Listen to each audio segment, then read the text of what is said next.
Hello Taurus, welcome to Guruma in the tarot. और ये reading है इस बारे में कि आपका क्रश आपके बारे में क्या सोचता है। ये रीडिंग आपके लिए है अगर आप एक रिलेशनशिप में है या फिर किसी पे आपका क्रश है और सोच रहे हैं आपकी ये पर्सन पता नहीं आपके बारे में क्या फील करता होगा, किस तरीके से आपको देखता होगा। तो डेफिनेटली कुछ मैसेजेस आपको इस रीडिंग में मिल सकते हैं। तो चलिए आगे बढ़ते हैं और देखते हैं क्या मैसेजेस हैं आपके लिए एंड आपका क्रश आपके बारे में सोचता क्या है exactly. Messages for taurus.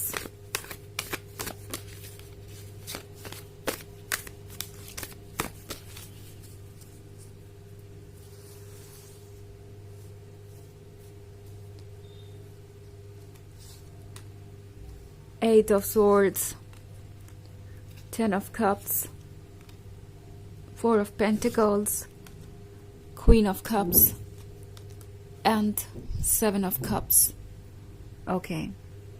So, Queen of Cups के होने का मतलब है ये पर्सन आपको देख के यही सोचता है जैसे आप उनसे काफ़ी दूर हैं, काफ़ी डिफरेंट है, काफ़ी सोफिस्टिकेटेड है, काफ़ी ज़्यादा एडमायर्ड है। एक्चुअली ये पर्सन ये सोच रहा है कि क्या जितना परफेक्शन उन्हें आपके अंदर दिखाई दे रहा है वो परफेक्शन रियल है या नहीं।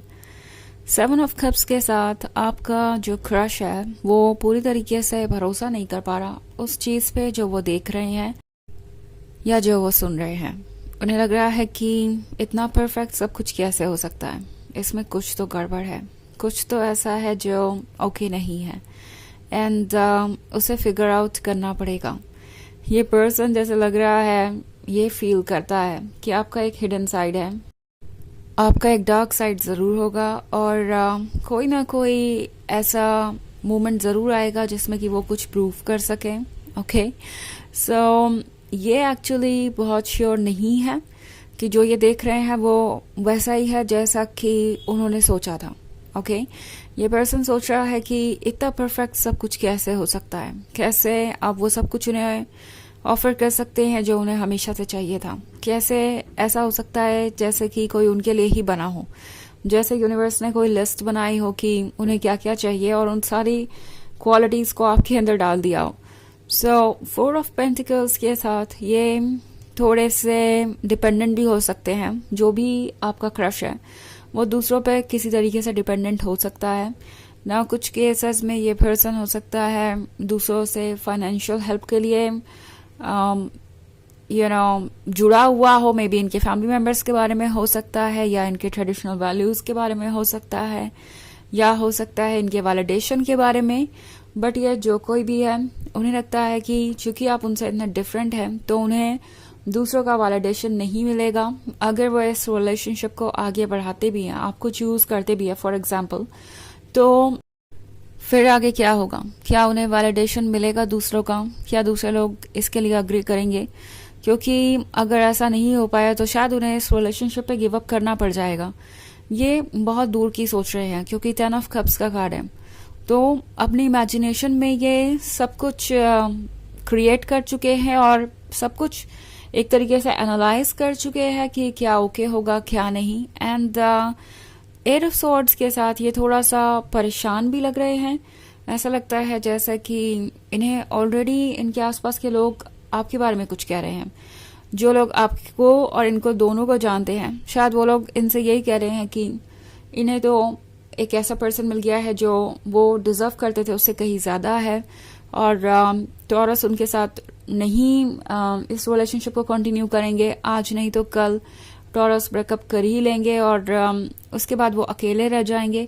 सो बहुत सारा जजमेंट है इस पर्सन को। कभी कभी कुछ चीज़ें बहुत बुरी भी लगती है जैसे कि इनका हमेशा आपसे कम माना जाना जब भी आपका और उनका कंपैरिजन होता है। ओके, ज़्यादातर लोग उनसे यही कहते हैं कि देखो ये पर्सन अमेजिंग है बट सच्चाई कुछ और भी हो सकती है। हो सकता है टॉरस जितने परफेक्ट नजर आ रहे हो उतने हैं नहीं और ये भी हो सकता है कि इसके अलावा भी उनके पर्सनालिटी में बहुत कुछ हो।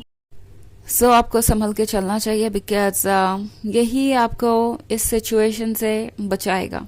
ओके, तो ऐसा लग रहा है कि ये पर्सन लगातार वार्निंग सुन रहा है दूसरों से कि उन्हें इस रिलेशनशिप में बहुत कॉशियस होना चाहिए।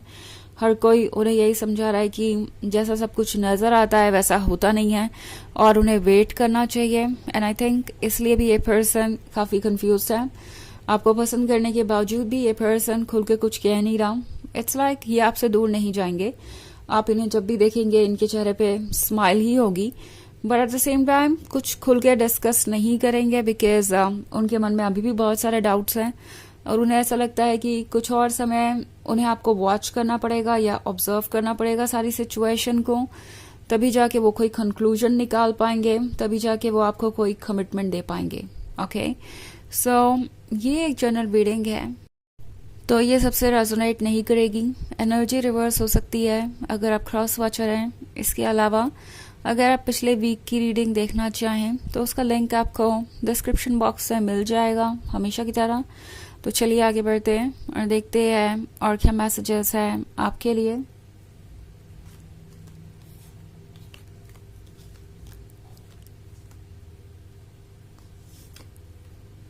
The emperor, the moon, 10 of swords, 9 of swords and the hermit. Okay. So 10 of swords के साथ लगता है जैसे ये पर्सन कुछ हारा हुआ सा महसूस कर रहा है। कभी कभी उन्हें बहुत डिसअपॉइंटेड महसूस होता है। उन्हें लगता है कि वो आपके इतने क्लोज आके भी आपके क्लोज नहीं आ पा रहे हैं।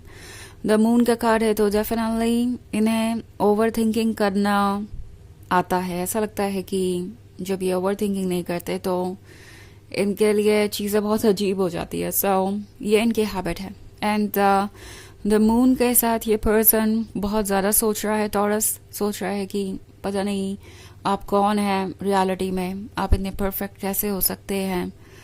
आपके बारे में जो ये नहीं जान पा रहे उसके बारे में ये पर्सन बहुत ज़्यादा सोच रहा है। द एम्परर का कार्ड है तो डायरेक्ट पूछना भी नहीं चाहते। इट्स लाइक कहीं ऐसा ना हो कि वो कुछ आपसे पूछे और आप उनसे कह दें कि ये आपका बिजनेस नहीं है, तो आपको मुझसे ये सब कुछ पूछने की ज़रूरत नहीं है। सो टॉरस, ये पर्सन जानता है कि आप कितने डायरेक्ट और बोल्ड हो सकते हैं, आपके रिप्लाई कितने ज़्यादा स्ट्रांग हो सकते हैं। तो इन्हें पता है कि आपके अंदर कॉन्फिडेंस है और आप वही कहते हैं जो आपको लगता है। एंड ये बात इनको थोड़ा सा इंटिमिडेट करती है कि अगर वो अपनी मन की बात कहेंगे तो पता नहीं सामने से क्या रिप्लाई आएगा या आप कैसे रिएक्ट करेंगे। द हर्बिट के साथ ये पर्सन एक्चुअली थोड़ा सा हारा हुआ सा महसूस कर रहा है। इस पॉइंट पे उन्हें लगता है कि उन्हें करेज की ज़रूरत है, उन्हें हिम्मत बटोरनी पड़ेगी इससे पहले कि वो आगे बढ़े। सो अभी ये पर्सन यही सोच रहा है कि कैसे वो अपने डर के ऊपर उठे। ऑल्सो उन्हें लगता है कि शायद उनके कुछ जवाब उनको यूं ही मिल जाएंगे। अगर वो आपको वॉच करेंगे तो बहुत कुछ वक्त के साथ क्लियर हो जाएगा। ऑल्सो 9 of swords है, तो 9 of swords के साथ जो कुछ भी हो रहा है वो ये समझ नहीं पा रहे। Again and again same message देख रही हूँ मैं, तो इसका मतलब कहीं ना कहीं इस पर्सन को इस बात का रिग्रेट भी है कि वो अभी कुछ नहीं कह पा रहे।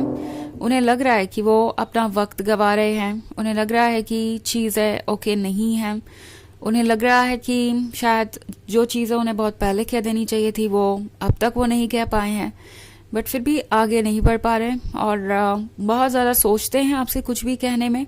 ओके, ये हाल देख रही हूँ मैं इनका। बहुत सारे सॉर्ट्स आपकी रीडिंग में, कोई एयर साइन हो सकता है।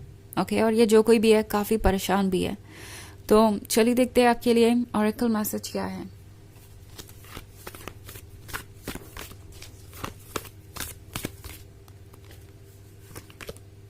Bridget, inner strength, move back to wholeness, recognize that you have the power।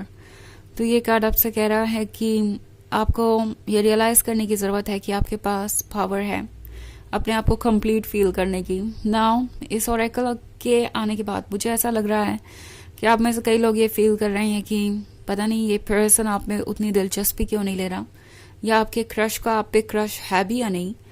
The thing is कि इन्हें अपना वक्त लगेगा। आपको अपने आप को इस बेसिस पे जज करने की ज़रूरत नहीं है। ओके, आपके पास पावर है और उस पावर को यूज़ कीजिए अपने आप को एक्सप्रेस करने के लिए। Okay, in a positive way of course. तो यह है रीडिंग इस बारे में कि आपके क्रश आपके बारे में क्या फील करते हैं। आई होप आपको अच्छी लगी होगी। Thanks for watching. Till next video, bye.